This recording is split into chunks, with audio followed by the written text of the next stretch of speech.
So President Biden just said something that is rather unsettling because he said that he will not stop attacks on the United States.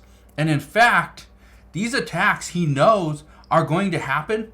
All he's trying to do is deter them. Not stop them, just deter them for a little bit.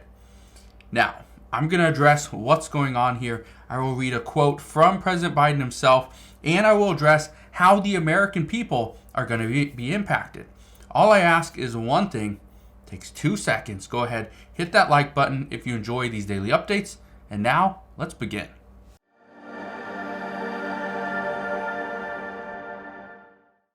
So first off, this is very troubling news.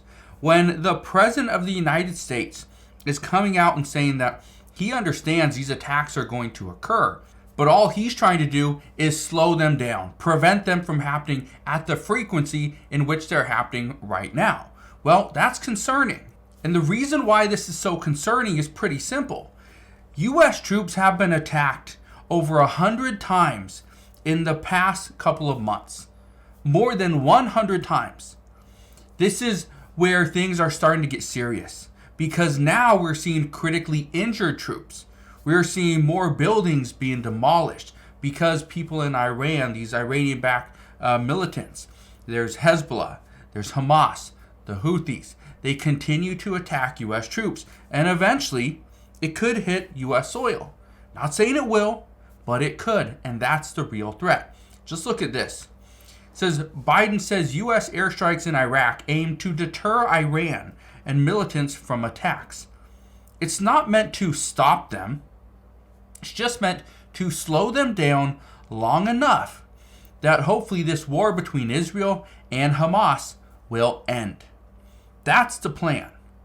Okay? Let that sink in for a moment. That is the plan according to President Biden and the White House, is they just want to slow things down a little bit. Now, I want to read you this quote. Look at this. It says the strikes were intended to degrade and disrupt the ongoing series of attacks against the United States and our partners, and to deter Iran and Iran-backed militia groups from conducting or supporting further attacks on United States personnel and facilities. It goes on to say, the United States stands ready to take further action as necessary and appropriate to address further attacks, further threats or attacks. Now, according to Pentagon officials, they have given President Biden every opportunity to come out swinging and strike and attack these different militias. The problem is he hasn't taken them up on that offer. He's taken the least effective route. Now, what we know is that yes, the United States is ready and they're willing to take further action.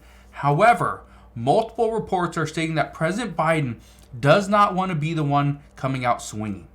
He wants to sit back and wait. Now, the reason why this is very concerning is because some are saying that this is effectively over for the United States. Because we are essentially just going to give up and wait. Wait for these attacks. So as of right now, here's the problem. Is President Biden wants to wait, which means there's going to be more attacks. If there are more attacks on U.S. troops, the Pentagon says they are going to continue to give President Biden all the different options, and whichever one he chooses, obviously they have to go with it, but he has to make a decision. This is where some are saying that it is effectively over for Biden and the Biden administration. If they cannot keep the American people safe and our troops safe, whether they are here on U.S. soil or abroad, it is over for President Biden. Democrats will not support him.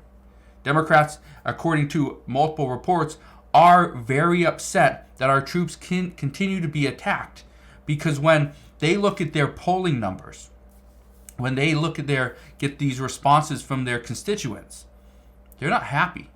They're not happy with the response that the Biden administration has given regarding Israel and Hamas. They're not happy with the response that we've gotten from Russia and Ukraine. And they're definitely not happy with what has gone on with the Chinese President Xi Jinping and President Biden.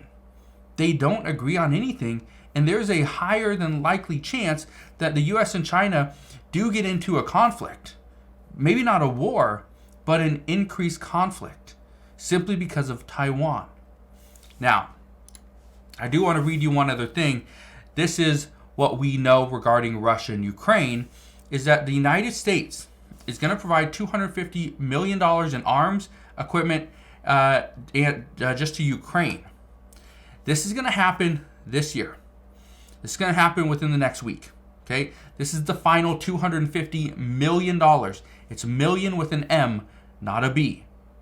It's a big difference. Now I want to read you this. According to Anthony Blinken, he said, the latest aid package include air defense, munitions, additional ammunition for high mobility artillery rocket systems, artillery ammunition, anti-armor munitions, and over 15 million rounds of ammunition. That's part of the $250 million. Goes on to say, Congress has approved more than $110 billion for Ukraine since Russia's invasion, but it has not approved any funds since Republicans took control of the House of Representatives from Democrats in January of 2023. So, Republicans still hold the majority. That's not going to change. So we are likely not going to see any additional funding to Ukraine, which means these fights, these threats from Russia are going to continue. But let's add that to whoever else is already threatening us. Okay? We know Iran is threatening us, and the Iranian-backed groups, Hamas, Hezbollah, the Houthis, they continue to threaten us, right? They're on the list. Russia continues to be a threat. We know China, again, continues to be a threat. These are three major players. The United States at this time, we cannot sit back and wait. But, according to these reports, President Biden cannot stop these attacks and will not stop these attacks because he does not want to escalate the situation further on his own. He wants to be the one that responds, not attacks first. So, the problem with this, and the reason why I say it's a problem, is because every report I've read, every interview that I'd listened to from military experts, they anticipate an attack on the United States. Maybe it's not in the United States, but it will be on the United States. Likely going to be abroad, and if it is, this is going to likely mean we go to war with whoever it is attacks us. Now, we don't want to go to war with Russia. We don't want to go to war with China. The most likely outcome is we go to war with Iran. Now, if we go to war, just understand in a presidential election year, this is going to be troubling for the American people because we're going to have to pay for this war in some way. This could mean we lose benefits. This could mean programs go under. We don't know. All I can tell you is that as of right now, people are saying it is effectively over. Now, the United States is going to continue on, but as to the lives that we once had, all the benefits, all the programs, everything that was given to us, some of these may be over. So, I just wanted to give you that warning because that is what we're hearing at this time. But again, as we get more information, I promise I'll fill you in on all the latest news and updates. All I ask is two things. First, hit the like button on this video if you enjoyed today's update. Also, click that subscribe button so you never miss an update. And I will see you guys on the next one.